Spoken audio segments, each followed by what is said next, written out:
Здравейте, деца! Казвам се Пламен Станчев и съм главен съдия на детските турнири по шахмат на ЦСКА.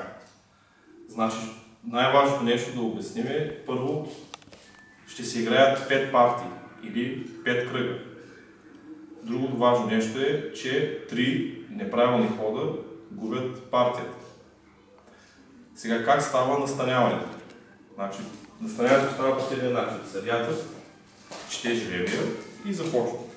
Който каже с първи е с белите фигури, който си чуе името втори е съответно с черните фигури. И, например, ето какво ще направим сега. На първа маса, също се казва мастер, първа маса. Всички маси си имат табелки. Казваме първа маса и името, което е с белите фигури е първо. Примерно Илиян Попов срещу Сияна Ангелов. Така.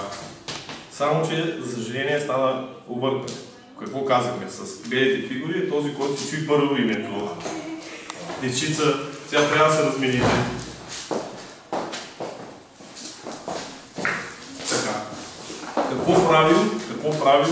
Значи кога започва кръга и какво правим преди да започне партията. Значи кръга започва, когато главният съдия каже начало, а партията, в смисъл партията започва, като двамата противници се поздравяват.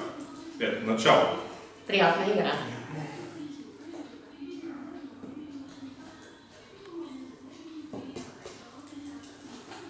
Съдия, грешен ход.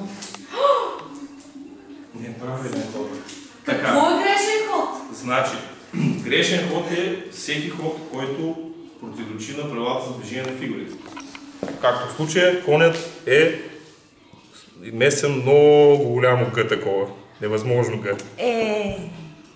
Така, запомнете, 3 грешни хода губят партията. Затова за всеки грешен ход обаче трябва да вдигнем ръка и да извикаме съдията. Всички съдии сме вчера. Вдигаме ръка, викаме съдията, казваме, ето както беше, съдия грешен ход и съдията си го отмята грешния ход. 3, отново повтарям, да не забравяме, 3 грешни или неправилни ходове, което е едно и също, губят играта. Така че винаги трябва да внимаваме. Така. Съдия, какво направя след като загубя партията?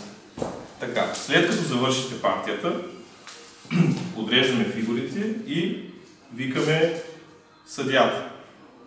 Дигаме ръка и съдията идва. Така идва съдията и казваме резултата. Казваме примерно кой печели. Но аз питам, здравейте деца, кой печели? Кой спечели играта? Тя спечели. Така. И записвам. Спечелих, съдия спечелих. Чудесно, записваме резултата. Нали, подредили сме фигурите и отиваме в фоето. При мама и тата. Съдия, колко партии ще играем още? Значи, партиите са 5. Тоест сега сте изиграли една, остават още 4.